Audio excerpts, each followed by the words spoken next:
ನಮಸ್ಕಾರ ವೀಕ್ಷಕರೇ, ಹೇಗಿದ್ದೀರಿ ಎಲ್ಲರೂ ಚೆನ್ನಾಗಿದ್ದೀರಿ ಅಂತ ಅನ್ಕೊಳ್ತೀನಿ. ಇವತ್ತು ನಾನು ಉತ್ತರ ಕರ್ನಾಟಕದ ಒಂದು ಸ್ಪೆಷಲ್ ಆದಂಥ ರೆಸಿಪಿಯನ್ನು ನಿಮಗೋಸ್ಕರ ತಂದಿದ್ದೀನಿ. ಅದು ಕುಚ್ಚಿದ ಖಾರ. ಕುಚ್ಚಿದ ಖಾರವನ್ನು ಮಾಡಲಿಕ್ಕೆ ಹಸಿಮೆಣಸಿನಕಾಯಿ, ಕರಿಬೇವು, ಇಂಗು, ಹೆಚ್ಚಿ ಇಟ್ಕೊಂಡಂತಹ ಈರುಳ್ಳಿ, ಒಗ್ಗರಣೆಗೆ ಎಣ್ಣೆ, ಜೀರಿಗೆ ಸಾಸಿಮೆ, ಅರಿಶಿನ ಪುಡಿ, ಧನಿಯಾ ಪುಡಿ, ಹಾಗೆ ಜೀರಿಗೆ, ಬೆಳ್ಳುಳ್ಳಿ, ಹಸಿಶುಂಠಿ, ಲವಂಗ, ದಾಲ್ಚೀನಿ, ಮೆಣಸು, ಏಲಕ್ಕಿ, ಹಾಗೆ ಹುಚ್ಚ ಪುಡಿ ಅಥವಾ ಗುರಳ್ ಪುಡಿ, ಕೊತ್ತಂಬರಿ, ರುಚಿಗೆ ತಕ್ಕಷ್ಟು ಉಪ್ಪು, ಹಾಗೆ ಬೆಲ್ಲ ಮತ್ತು ಒಣ ಕೊಬ್ಬರಿ ಈ ಎಲ್ಲ ಇಂಗ್ರೀಡಿಯೆಂಟ್ಸ್ನ ಹಾಕಿಕೊಂಡು ರುಚಿಕರವಾಗಿ ಕುಚ್ಚಿದ ಖಾರವನ್ನು ಹೇಗೆ ಮಾಡೋದು ಅಂತ ನೋಡೋಣ ಬನ್ನಿ ವೀಕ್ಷಕರೇ. ಮೊದಲಿಗೆ ಒಂದು ಬಾಣಲೆಯನ್ನು ಸ್ಟೌವ್ನಲ್ಲಿ ಕಾಯಲಿಕ್ಕೆ ಇಟ್ಟು, ನಂತರ ಆ ಒಂದು ಕಾದ ಬಾಣಲೆಗೆ ನಾವು ಸೋಸಿ ಇಟ್ಕೊಂಡಂತಹ ಹಸಿಮೆಣಸಿನಕಾಯನ್ನು ಹಾಕಿ ಹುರಿದುಕೊಳ್ಬೇಕಾಗತ್ತೆ. ಇದಕ್ಕೆ ಒಂದು ಸ್ವಲ್ಪ ಎಣ್ಣೆಯನ್ನು ಸೇರಿಸಿ ಚೆನ್ನಾಗಿ ನಾವು ಎಣ್ಣೆಯಲ್ಲಿ ಈ ಒಂದು ಹಸಿಮೆಣಸಿನಕಾಯನ್ನು ಫ್ರೈ ಮಾಡ್ಕೊಳ್ಬೇಕಾಗತ್ತೆ. ಈ ರೀತಿ ಬಣ್ಣ ಬರೋವರೆಗೂ ನಾವು ಇದನ್ನು ಹುರಿದುಕೊಳ್ಬೇಕಾಗತ್ತೆ. ನಂತರ ಇದೇ ಒಂದು ಬಾಣಲೆಗೆ ನಾವು ಹೆಚ್ಚಿ ಇಟ್ಕೊಂಡಂತಹ ಕೊಬ್ಬರಿಗೆ ಸ್ವಲ್ಪ ಎಣ್ಣೆಯನ್ನು ಸೇರಿಸಿ ಹುರಿದುಕೊಳ್ಬೇಕಾಗತ್ತೆ. ಈ ಕೊಬ್ಬರಿ ಸ್ವಲ್ಪ ಕೆಂಪಾದರೆ ಸಾಕು. ನಂತರ ಅದೇ ಬಾಣಲೆಗೆ ನಾವು ಹೆಚ್ಚಿ ಇಟ್ಕೊಂಡಂತಹ ಈರುಳ್ಳಿಯನ್ನು ಸೇರಿಸಿ ಹುರಿದುಕೊಳ್ಬೇಕಾಗತ್ತೆ. ಈ ಈರುಳ್ಳಿಗೆ ಒಂದು ಸ್ವಲ್ಪ ಎಣ್ಣೆಯನ್ನು ಹಾಕಿ ಹೊಂಬನ್ನು ಬರೋವರೆಗೂ ಇದನ್ನು ಹುರಿದುಕೊಳ್ಬೇಕಾಗತ್ತೆ. ಸ್ವಲ್ಪ ಎಣ್ಣೆನೇ ಇದಕ್ಕೆ ಜಾಸ್ತಿ ಬೇಕಾಗತ್ತೆ. ಎಣ್ಣೆಯಲ್ಲಿ ಈ ಒಂದು ಈರುಳ್ಳಿ ಕೆಂಬನ್ನು ಬರೋವರೆಗೂ ಹುರಿದ ನಂತರದಲ್ಲಿ ಇದಕ್ಕೆ ನಾವು ಒಂದೊಂದೇ ಮಸಾಲೆ ಪದಾರ್ಥವನ್ನು ಸೇರಿಸುತ್ತಾ ಹೋಗೋಣ. ಇವಾಗ ನಾನು ಬೆಳ್ಳುಳ್ಳಿ, ಹಾಗೆ ಏಲಕ್ಕಿ, ಹಾಗೆ ಹಸಿಶುಂಠಿ, ಕರಿಮೆಣಸಿನಕಾಳು, ಹಾಗೆ ದಾಲ್ಚೀನಿ, ಹಾಗೆ ಲವಂಗ ಮತ್ತು ಜೀರಿಗೆಯನ್ನು ಸೇರಿಸ್ತಾ ಇದ್ದೀನಿ. ಎಲ್ಲ ಇಂಗ್ರೀಡಿಯೆಂಟ್ಸ್ನ ಹಾಕಿ ಮತ್ತೆ ನಾವು ಚೆನ್ನಾಗಿ ಇದಕ್ಕೆ ಒಂದು ಸ್ವಲ್ಪ ಎಣ್ಣೆಯನ್ನು ಸೇರಿಸಿ ಹುರಿದುಕೊಳ್ಬೇಕಾಗತ್ತೆ. ಎಣ್ಣೆಯಲ್ಲಿ ಈ ಎಲ್ಲ ಮಸಾಲೆ ಪದಾರ್ಥಗಳು ಹಸಿ ವಾಸನೆ ಹೋಗೋವರೆಗೂ ಹುರಿಬೇಕಾಗತ್ತೆ. ಈ ಹಸಿ ವಾಸನೆ ಹೋಗೋವರೆಗೂ ಎಣ್ಣೆಯಲ್ಲಿ ಇವು ಚೆನ್ನಾಗಿ ಫ್ರೈ ಆದ ನಂತರದಲ್ಲಿ ಒಂದು ಮಿಕ್ಸಿ ಬೌಲ್ಗೆ ನಾವು ಹುರಿದು ಇಟ್ಕೊಂಡಂತಹ ಹಸಿಮೆಣಸಿನಕಾಯನ್ನು ಹಾಕಿಕೊಂಡು ಅದಕ್ಕೆ ರುಚಿಗೆ ತಕ್ಕಷ್ಟು ಉಪ್ಪು, ಹಾಗೆ ಕೊತ್ತಂಬರಿ, ಕರಿಬೇವು, ಹಾಗೆ ಜೀರಿಗೆ ಈ ಎಲ್ಲ ಇಂಗ್ರೀಡಿಯೆಂಟ್ಸ್ನ ಸೇರಿಸಿ ಇದನ್ನು ನಾವು ಮಿಕ್ಸಿ ಮಾಡ್ಕೊಳ್ಬೇಕಾಗತ್ತೆ. ಮಿಕ್ಸಿಯನ್ನು ತರಿತರಿಯಾಗಿ ಮಾಡ್ಕೊಳ್ಬೇಕು. ಈ ರೀತಿಯಾಗಿ ಬಂದಾಗ ಕುಚ್ಚಿದ ಖಾರ ಚೆನ್ನಾಗಿರುತ್ತೆ.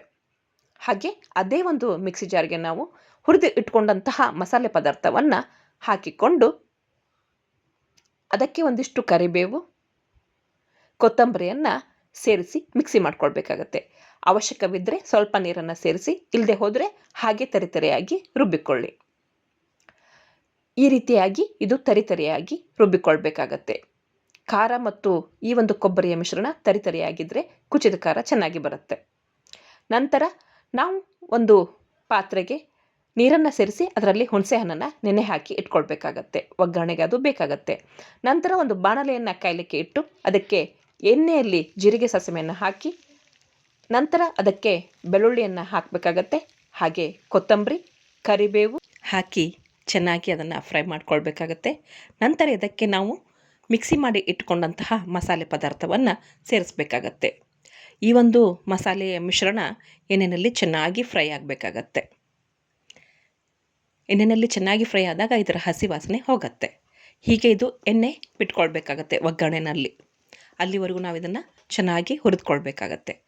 ನಂತರ ಇದಕ್ಕೆ ನಾವು ಮಿಕ್ಸಿ ಮಾಡಿ ಇಟ್ಕೊಂಡಂತಹ ಹಸಿಮೆಣಸಿನಕಾಯಿಯ ಹುರಿದಂತಹ ಮಿಶ್ರಣವನ್ನು ಸೇರಿಸಬೇಕಾಗತ್ತೆ. ಹಸಿ ಮೆಣಸಿನಕಾಯಿ ಹುರಿದು ಇಟ್ಕೊಂಡಂತಹ ಈ ಮಿಶ್ರಣ ಕೊಬ್ಬರಿ ಜೊತೆಗೆ ಈ ಒಂದು ಮಸಾಲೆ ಪದಾರ್ಥದ ಜೊತೆಗೆ ಚೆನ್ನಾಗಿ ಬೆರೆತ್ಕೊಳ್ಬೇಕಾಗತ್ತೆ. ನಂತರ ಇದಕ್ಕೆ ಒಂದು ಸ್ವಲ್ಪ ಇಂಗನ್ನು ಸೇರಿಸ್ಕೊಳ್ಳೋಣ. ಹಾಗೆ ಇದಕ್ಕೆ ಒಂದಿಷ್ಟು ಧನಿಯಾ ಪೌಡ್ರನ್ನು ಸೇರಿಸ್ಕೊಳ್ಳೋಣ. ಧನಿಯಾ ಇದ್ದರೆ ನಾವು ಹುರಿದು ಹಾಕಿಕೊಳ್ಬೇಕಾಗತ್ತೆ. ಮತ್ತು ಇದನ್ನು ಚೆನ್ನಾಗಿ ನಾವು ಬಾಡಿಸಿಕೊಳ್ಬೇಕಾಗತ್ತೆ ಎಣ್ಣೆಯಲ್ಲಿ. ಈ ಎರಡೂ ಮಿಶ್ರಣ ಚೆನ್ನಾಗಿ ಬೆರೆತ ನಂತರದಲ್ಲಿ ಇದಕ್ಕೆ ನಾವು ಇವಾಗ ಅರಿಶಿಣವನ್ನು ಸೇರಿಸ್ಕೊಳ್ಳೋಣ.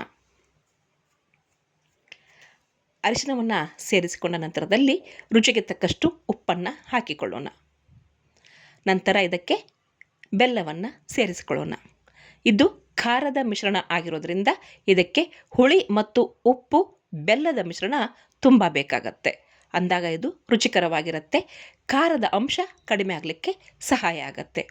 ಇವಾಗ ನಾವು ನೆನೆ ಹಾಕಿ ಇಟ್ಕೊಂಡಂಥ ಹುಣಸೆ ಹಣ್ಣಿನ ರಸವನ್ನು ಇದಕ್ಕೆ ಇವಾಗ ಸೇರಿಸಿಕೊಳ್ಳೋಣ.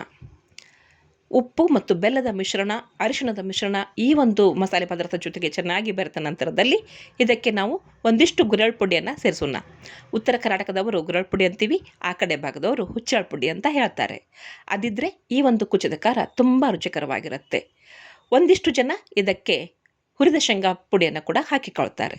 ಇವಾಗ ನಾನು ಇದಕ್ಕೆ ಹುಣಸೆ ಹಣ್ಣಿನ ರಸವನ್ನು ಸೇರಿಸ್ತಾ ಇದ್ದೀನಿ. ಈ ಒಂದು ಹುಣಸೆ ಹಣ್ಣಿನ ರಸದಲ್ಲಿ ಎಲ್ಲ ಮಿಶ್ರಣ ಚೆನ್ನಾಗಿ ಕುದಿಬೇಕಾಗತ್ತೆ. ಈ ಒಂದು ಮಿಶ್ರಣ ಎಣ್ಣೆ ಬಿಡೋವರೆಗೂ ಇದು ಫ್ರೈ ಆಗಬೇಕಾಗತ್ತೆ. ಅಲ್ಲಿವರೆಗೂ ಇದನ್ನು ಕೈ ಆಡಿಸ್ತಾ ಇರಬೇಕಾಗತ್ತೆ. ಇಲ್ಲದೆ ಹೋದರೆ ಇದು ತಳ ಹೊತ್ತತ್ತೆ. ಹಾಗಾಗಿ ಇದನ್ನು ಆವಾಗವಾಗ ನಾವು ಕೈ ಆಡಿಸ್ತಾ ಇದ್ದರೆ ಇದು ಈ ಒಂದು ಅಳತೆ ಮಿಶ್ರಣದಲ್ಲಿ ಬರಬೇಕಾಗತ್ತೆ. ತುಂಬ ತೆಳುವು ಕೂಡ ಆಗಬಾರ್ದು, ತುಂಬ ಕೂಡ ಗಟ್ಟಿನೂ ಆಗಬಾರ್ದು.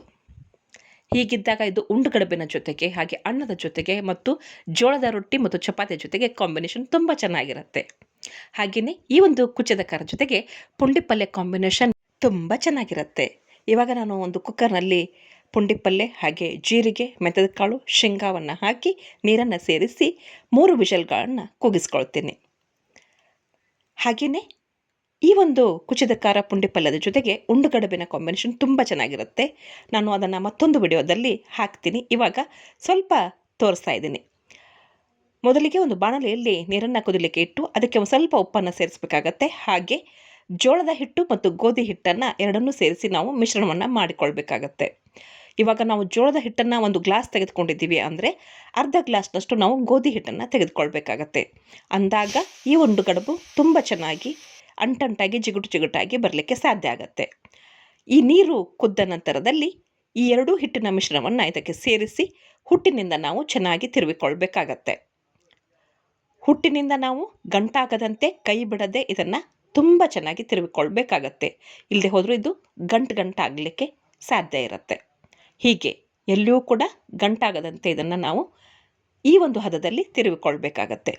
ನಂತರ ಇದನ್ನು ನಾವು ಸ್ವಲ್ಪ ಹೊತ್ತು ಸ್ಟೌವನ್ನು ಸಣ್ಣಗೆ ಮಾಡಿಬಿಟ್ಟು ಕುದಿಲಿಕ್ಕೆ ಬಿಡಬೇಕಾಗತ್ತೆ.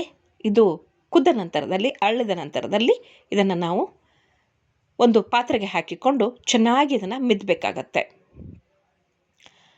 ಇದನ್ನು ಚೆನ್ನಾಗಿ ಮಿದ್ದಿದ ನಂತರದಲ್ಲಿ ಇದು ಒಂದು ಹದಕ್ಕೆ ಬರುತ್ತೆ.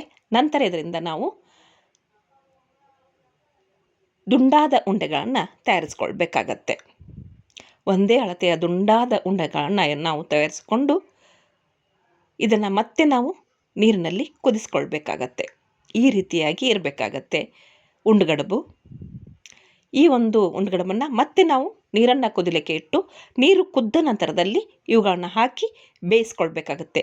ಇದು ಚೆನ್ನಾಗಿ ನೀರಿನಲ್ಲಿ ಬೆಂದು ನಂತರ ಇದು ತೇಲಿ ಮೇಲೆ ಬರುತ್ತೆ. ಆವಾಗ ಮಾತ್ರ ನಾವು ತೆಗೆದುಕೊಳ್ಬೇಕಾಗತ್ತೆ. ಇದು ತೇಲಿ ಕುದ್ದು ಮೇಲೆ ಬರದ ಹೊರತು ಇದನ್ನು ನಾವು ತೆಗೆಯಬಾರ್ದು. ಇವಾಗ ಇದು ಕುದಿತಾ ಇದೆ. ನಂತರ ಇದು ಮೇಲೆ ಬರುತ್ತೆ. ಒಂದೊಂದೇ ಉಂಡೆಗಳು ಮೇಲೆ ಬರಲಿಕ್ಕೆ ಸ್ಟಾರ್ಟ್ ಆಗುತ್ತೆ. ಇವಾಗ ಕಾಣಿಸ್ತಾ ಇದೆ ಅಲ್ವಾ ನಿಮಗೆ? ಈ ರೀತಿ ಬಂದ ನಂತರದಲ್ಲಿ ನಾವು ಇವುಗಳನ್ನು ಹೊರತೆಗೆಯಬಹುದು. ಅಂದಾಗ ಮಾತ್ರ ಇದು ಚೆನ್ನಾಗಿ ಬೆಂದಿರುತ್ತೆ. ಈ ಒಂದು ಉಂಡುಗಡಬಿನ ಜೊತೆಗೆ ಪುಂಡಿ ಪಲ್ಯ ಮತ್ತು ಕುಚ್ಚಿದ ಖಾರದ ಕಾಂಬಿನೇಷನ್ ತುಂಬಾ ಚೆನ್ನಾಗಿರುತ್ತೆ. ಎಳ್ಳಮಾವಾಸ್ಯೆ ಹಾಗೆ ಸೀಗೆ ಹುಣ್ಣಿಮೆಯ ದಿನ ಈ ಒಂದು ಉಂಡುಗಡಬು ಹಾಗೆ ಪುಂಡಿ ಪಲ್ಯ ಹಾಗೆ ಕುಚ್ಚಿದ ಖಾರದ ಮಿಶ್ರಣವನ್ನು ತಯಾರಿಸ್ತಾರೆ. ಉತ್ತರ ಕರ್ನಾಟಕದ ಜನರ ಅತ್ಯಂತ ಜನಪ್ರಿಯ ಪ್ರೀತಿಯ ಭೋಜನ ಇದು. ತುಂಬ ಇಷ್ಟಪಟ್ಟು ಇಲ್ಲಿಯ ಜನ ಇದನ್ನು ಸೇವಿಸ್ತಾರೆ. ಇವಾಗ ಉಂಡುಗಡಬು ಹಾಗೆ ಕುಚ್ಚಿದ ಖಾರ ರೆಡಿ ಟು ಸರ್ವ್. ನೀವು ಒಂದ್ಸಲ ಈ ಒಂದು ಕುಚ್ಚಿದ ಖಾರವನ್ನು ಮಾಡಲಿಕ್ಕೆ ಪ್ರಯತ್ನ ಮಾಡಿ. ತುಂಬ ಒಂದು ಒಳ್ಳೆಯ ಕಾಂಬಿನೇಷನ್, ತುಂಬ ರುಚಿಕರವಾದಂಥ ಕಾಂಬಿನೇಷನ್. ಹುಳಿ ಬೆಲ್ಲ ಖಾರದ ಮಿಶ್ರಣ ಈ ಒಂದು ಜೋಳದ ಉಂಡುಗಡಬಿನ ಜೊತೆಗೆ ಉಂಡವನೇ ಬಲ್ಲ ಅದರ ಸವಿರುಚಿಯನ್ನು. ಪುಂಡಿ ಪಲ್ಯ ಕುಚ್ಚಿದ ಖಾರ ಉಂಡುಗಡಬು ಅಂದರೆ ನಮ್ಮ ಉತ್ತರ ಕರ್ನಾಟಕದ ಜನರಿಗೆ 2 ಹೊಟ್ಟೆ. ಅವತ್ತು ಮತ್ತೆ ಏನನ್ನೂ ಕೂಡ ಅವರು ಬಯಸೋದಿಲ್ಲ. ಹಾಗಾಗಿ ಉತ್ತರ ಕರ್ನಾಟಕದ ಸ್ಪೆಷಲ್ ಆದಂಥ ಈ ಒಂದು ರೆಸಿಪಿಯನ್ನು ಎಳ್ಳಮಾವಾಸ್ಯೆ ಹಾಗೆ ಸೀಗೆ ಹುಣ್ಣಿಮೆಯ ದಿನದಂದು ಈ ಎಲ್ಲ ಪದಾರ್ಥಗಳನ್ನು ತಯಾರಿಸಿಕೊಂಡು ಕಡುಬು, ಅನ್ನ, ಸಾರು, ಜೋಳದ ರೊಟ್ಟಿ, ಚಪಾತಿ, 4-5 ಥರದ ಪಲ್ಯದ ಪದಾರ್ಥಗಳನ್ನ ತೆಗೆದುಕೊಂಡು ಚರಗವನ್ನು ಚೆಲ್ಲಲಿಕ್ಕೆ ಹೋಗ್ತಾರೆ. Thank you so much for watching.